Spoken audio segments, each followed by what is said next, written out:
नाजरीन आदाब, खास बात में आपका खैर मकदम है और मैं हूं आपके साथ इरफान। खास बात में खास खबरों का सिलसिला शुरू करेंगे, लेकिन पहले नजर हेडलाइंस पर। लातेहार महलूकीन के अहले खाना ने मुआवजे की रकम लेने से किया इनकार। वजीर आला 25 मार्च को करेंगे मुलाकात।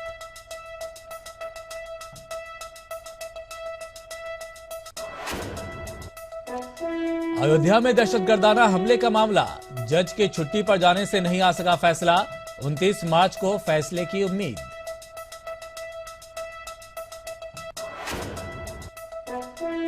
मुश्तबह दहशतगर्दी के इल्जाम में गिरफ्तार किया गया गुलबर्गा का नौजवान हुसैन अली कुरैशी जमानत पर रिहा। पुलिस ने नहीं पेश कर सकी कोई सबूत।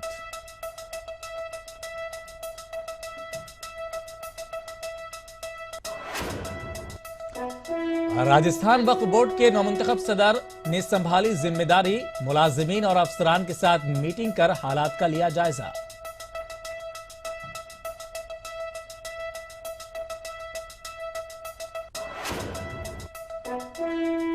इलाहाबाद की तारीखी अंजुमन रूह अदब की जमीन स्पोर्ट्स क्लब का गैर कानूनी कब्जा।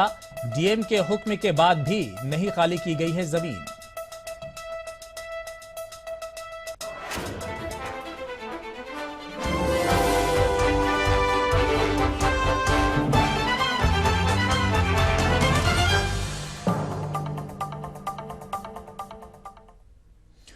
और चलिए अब खबरों को तफसील से जानते हैं और सबसे पहले बात करते हैं झारखंड के लातेहार की। झारखंड में लातेहार के बालूमठ गांव में 2 मुस्लिम ताजिरों के कत्ल के बाद इलाके में अब भी कशीदगी का माहौल है। वजीर आला ने इस मामले को संजीदगी से लेते हुए महलूकीन के अहले खाना को मुलाकात के लिए बुलाया है। इसी दौरान महलूकीन के घर वालों ने मुआवजे की 1 लाख रकम कबूल करने से इनकार कर दिया है। पेश है ये रिपोर्ट। लातेहार मामले पर वजीर आला संजीदा, मुतासिरा खानदान से करेंगे मुलाकात। सिर्फ तसल्ली देंगे या इंसाफ भी दिलाएंगे? कुछ शरपसंद अनासिर के जरिए मुल्क के माहौल और मिजाज को बिगाड़ने की लगातार कोशिशें जारी है। मजहब के नाम पर जुल्म का कारोबार चलाया जा रहा है। गुज़िश्ता दिनों लातेहार में मुस्लिम ताजिरों के साथ पेश आया दरिंदगी का वाकया इसकी एक मिसाल है। झारखंड के वजीर आला रघुवर दास अब इस मामले पर जल्द ही मुतासिरा खानदान से मुलाकात करेंगे, लेकिन सवाल यह है कि सिर्फ मुलाकात ही करेंगे या उन्हें इंसाफ दिलाने की कोशिश भी की जाएगी। महलूकीन के अफराद खानदान ने 1 लाख के मुआवजे की रकम कबूल करने से इनकार कर दिया है। इस तरह के मामला सिर्फ झारखंड में नहीं, पूरे हिंदुस्तान में कहीं नहीं हो, इसके लिए सख्त से सख्त कदम उठाने के लिए माइनॉरिटी कमीशन को भी, माननीय मुख्यमंत्री को भी, सभी लोगों को इसमें यह करना चाहिए। और माननीय मुख्यमंत्री जो उन लोगों को बुला रहे हैं, ये एक अच्छा कदम है, सराहनीय कदम है। और इस तरह से अगर जो राज्य का जो मुखिया है अगर इस तरह का कदम उठाते हैं तो लोगों में विश्वास जागेगा और आने वाले दिनों में लोग मिलजुल कर रहेंगे। दरिंदगी के इस वाक़े की जांच जारी है। इस वाक़े के लिए बाज़ाब्ता तौर पर किसी पर इल्जाम आयद नहीं किया गया है, ताहम गौकुशा समिति शक के दायरे में है। वाज़ेह रहे कि गुज़िश्ता दिनों लातेहार के बालूमठ गांव में दरख्त पर 2 ताजिरों की दरख्त पर लटकी लाशें मिली थी। इससे कबल झारखंड के वजीर आला रघुवर दास ने इसे स्मगलिंग से जुड़ा वाकया बताया था। फिलहाल पुलिस ने कत्ल करने के इल्जाम में 5 अफराद को गिरफ्तार किया है, जबकि 3 लोग अब भी फरार बताए जाते हैं। अब देखना होगा कि इस संगीन जुर्म में क्या असल कसूरवारों को सजा मिल पाती है या फिर ये मामला यूं ही सुर्खियों की जीनत बनकर रह जाएगा। Bureau report, ETV news. वहीं इस मामले को लेकर साबिक वजीर आला हेमंत सोरेन ने भी उनके अहले खाना से मुलाकात की और कसूरवारों को सजा का मुतालबा किया।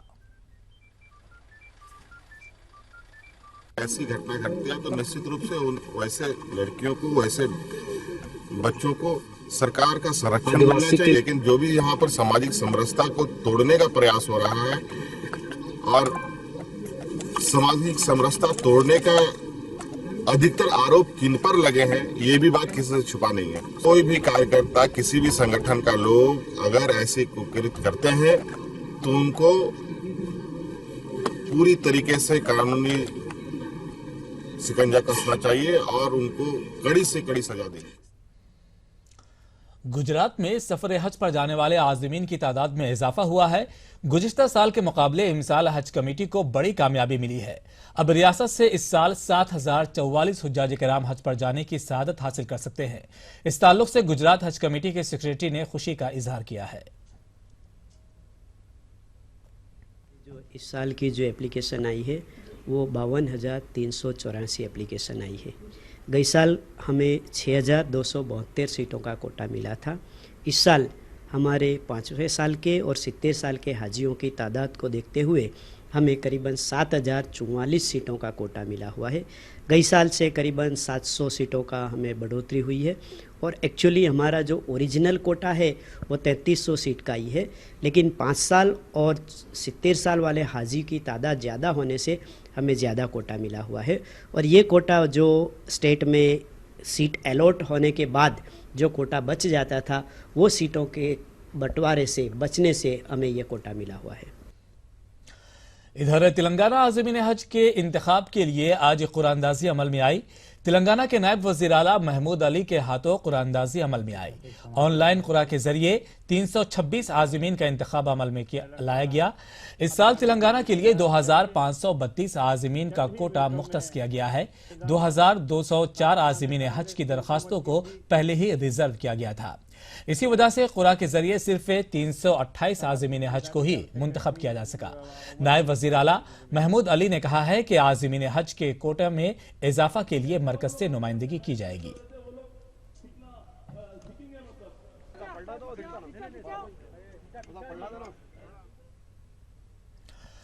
दूसरी जानिब आंध्र प्रदेश के रियासती वजीर अक़लियती बहबूद रघुनाथ रेड्डी ने एपी के आज़मीन हज के इंतखाब के लिए कुरानदाजी का इफ्तिताह किया। आंध्र प्रदेश के लिए 2,052 आज़मीन हज का कोटा मुख्तस किया गया है, जिसके लिए 3,260 दरखास्तें मौसूल हुई हैं। 193 आज़मीन को पहले ही मुंतखब किया जा चुका है, जबकि बकिया 1,859 आज़मीन हज को कुरा के जरिए मुंतखब किया गया। कुरानदाजी के मौके पर आंध्र प्रदेश स्टेट हज कमेटी के अरकान व दीगर भी मौजूद थे।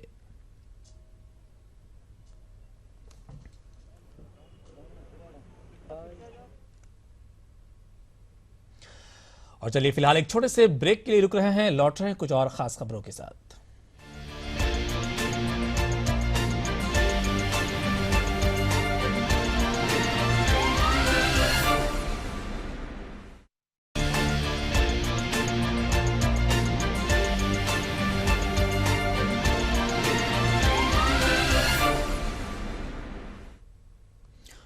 ब्रेक के बाद आपका खैर मकदम है और चलिए खबरों के सिलसिले को आगे बढ़ाते हैं। बैनुल-अक़वामी दहशतगर्द तंजीम ISIS से मुबैना रवाबित और मुल्क से बगावत के इल्जाम में गिरफ्तार किए गए गुलबर्गा के नौजवान हुसैन अली कुरैशी को अदालत ने जमानत पर रिहा कर दिया है। कानूनी माहिरीन के मुताबिक कर्नाटक पुलिस दावों की बुनियाद पर 90 दिनों के अंदर अदालत में चार्जशीट दाखिल नहीं कर पाई, जिसके बिना पर मुलजिम को जमानत मिल गई। मुल्क के निजाम अदलिया ने फिर की हुकूक इंसानी की हिफाजत। मुश्तबा दहशतगर्दी के इल्जाम में गिरफ्तार किए गए नौजवान हुसैन अली कुरैशी को दी जमानत। पुलिस ने नौजवान पर आयद किए थे मुल्क मुखालिफ सरगर्मियों के इल्जामात। ताज़ीराते हिंद की दफा 124A के तहत मुलजिम पर दर्ज किया गया था बगावत का मामला। मुलजिम के खिलाफ पुलिस जमा नहीं कर सकी कोई सबूत। जिस्मानी तौर पर कमजोर और लागर नजर आने वाले इस नौजवान को कर्नाटक के शहर बेलगाम की पुलिस ने 20 नवंबर को एयरपोर्ट की तस्वीरें लेने पर गिरफ्तार किया था। इसकी वजह कता क्या देखी पुलिस ने इस पर दहशतगर्दाना इल्जामात ISIS से मुबैना रवाबित के इल्जाम लगाते हुए ताज़ीराते हिंद की दफा 144A के तहत बगावत का मुकदमा दर्ज कर दिया। वही पूछते थे, बोल तेरे को कौन भेजा, ये तेरे को चेहरा रखना बोलो, कौन बोल को सीखा तेरे को, खुद ब खुद कैसा सीखा, तू पाकिस्तान गया था क्या, दुबई गया था क्या, बोल को पूछते थे। नहीं सर बोल को बोला। फिर वो चुप का चुप दूसरे टेररिस्ट के फोटो बताते थे, इसको पहचानता क्या तू, तेरे एजाज से मिलने आता था, ये करने आता था। चुप एक ही सवाल को बार बार रिपीट करते थे। कुरैशी के मुताबिक बेलगाम पुलिस ने उसे शदीद ज़दोकोब किया और उसे तरह तरह की अजियतें दी गईं। कुरैशी के मुताबिक उससे बेतुकी सवालात भी पूछे गए।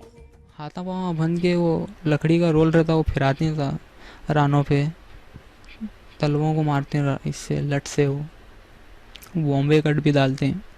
कुरैशी के वकील ने कहा कि गिरफ्तारी के बाद कई दिनों तक पुलिस ने कुरैशी को अदालत में पेश ही नहीं किया। फिर उसे बेलगाम की अदालत में पेश किया गया। बेलगाम से गुलबर्गा अदालत मुंतकिल किया गया और फिर गुलबर्गा से उसे वापस बेलगाम अदालत में पेश किया गया, जिसके चलते ये मामला कानूनी पेचीदगियों का शिकार रहा। Without any legal proceedings, the case was pending only in jail, not before any court in entire Karnataka. उसके बाद में विद इन 90 डेज पुलिस को चार्जशीट फाइल करना चाहिए था, जो कि नहीं किया गया। एक इलीगली डिटेन किया गया था, उस वजह से, और सही with in time frame chargesheet नहीं फाइल किया गया, इस वजह से इनको कोर्ट ने कहा कि बेल पे छोड़ देना चाहिए। यह हम आपको बता दें कि जब हुसैन अली कुरैशी को गिरफ्तार किया गया तो कर्नाटक के कुछ मीडिया इदारों ने इस खबर को खूब उछाला था। गोया ऐसा बताया जा रहा था कि कोई खूंखार वहशी दहशतगर्द को गिरफ्तार कर लिया गया हो, जो मुल्क को शदीद नुकसान पहुंचाने वाला था। मामले की तहकीकात के दौरान जब कुरैशी को गुलबर्गा अदालत में लाया गया था तो वो ठीक ढंग से चल भी नहीं पा रहा था। ईटीवी न्यूज के लिए गुलबर्गा से जवाद मीर की रिपोर्ट। एमपी एटीएस ने आखिरकार 3 दिन बाद उज्जैन में लिक्विड बम केस का इंकशाफ किया है। एटीएस का दावा है कि इंदौर लोकायुक्त के कांस्टेबल ने अपने साथियों को फंसाने के लिए यह साजिश रची और हॉस्टल में धमाकाखेज मवाद रखा था। एमपी एटीएस का दावा, उज्जैन में लिक्विड बम के पीछे कांस्टेबल का हाथ, स्टाफ दोस्तों को फंसाने की थी साजिश। प्लानिंग के तहत हॉस्टल के कमरे में रखा था धमाकाखेज मवाद। धमाकाखेज मवाद के साथ मिले मोबाइल फोन ने खोली पोल। कॉल डिटेल से मिले सुराग ने मामले से उठाया पर्दा। कल तक एमपी एटीएस उज्जैन में मिले धमाकाखेज मवाद के पीछे 3 मुश्तबा नौजवानों की शनाख्त करने की बात कह रही थी, लेकिन एक दिन के बाद एटीएस ने जो इंकशाफात किया उससे मध्य प्रदेश का पूरा पुलिस महकमा शर्मसार हो गया है।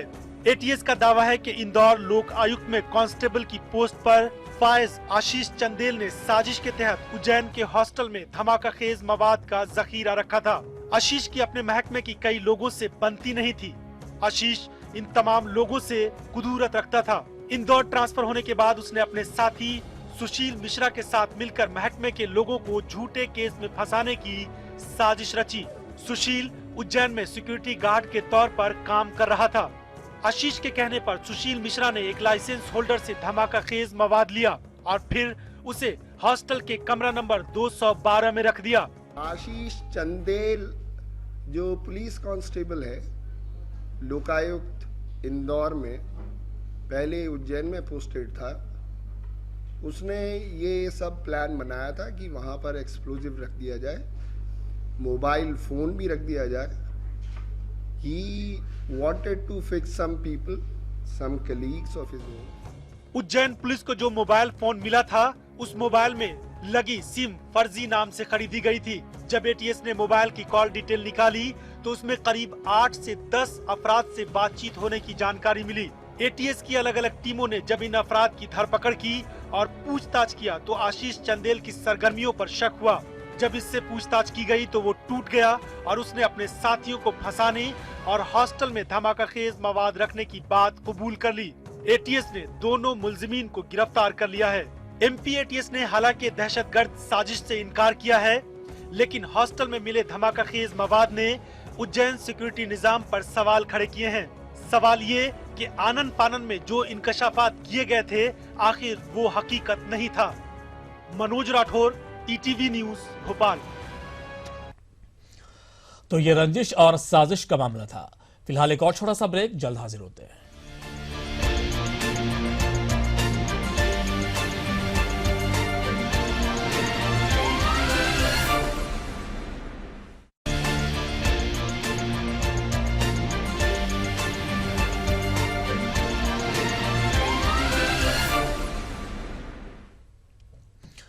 ब्रेक के बाद एक बार फिर आपका खैर मकदम है और अब बात करते हैं अयोध्या की।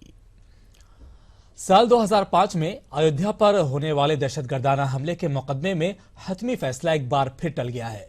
अयोध्या हमले में तसादुम के दौरान 5 दहशतगर्द मारे गए थे, जबकि 5 दीगर अफराद को गिरफ्तार किया गया था।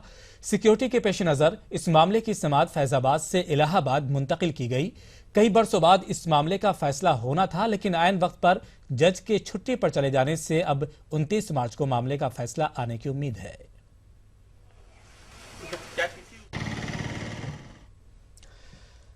निजाम हैदराबाद मीर उस्मान अली खां और सरतेज बहादुर सुपरू के कायम करदा कदीम अदबी इदारे अंजुमन रूह अदब का वजूद खतरे में पड़ गया है। इलाहाबाद में वाक़ अंजुमन रूह अदब की ज़मीन पर स्पोर्ट डिपार्टमेंट ने गैर कानूनी तरीके से कब्जा कर लिया है। अंजुमन की इमारत के पुश्त पर वाक़ ज़मीन के एक बड़े हिस्से पर मकामी स्पोर्ट क्लब ने कब्जा कर लिया है। काबिल जिक्र बात यह है कि डीएम के हुक्मनामे के बावजूद स्पोर्ट क्लब ने अभी तक अंजुमन की जमीन पर से अपना कब्जा खत्म नहीं किया है।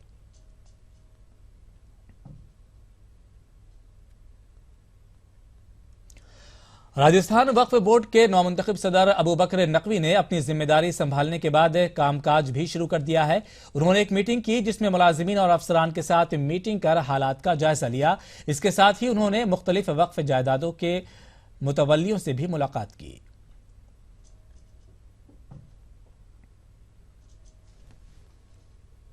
मुझे दीजिए इजाजत, लेकिन आपको बता दें कि आप हमारी वेबसाइट urdu.pradesh18.com पर खबरों की मजीद तफसीलात देख सकते हैं। आदाब।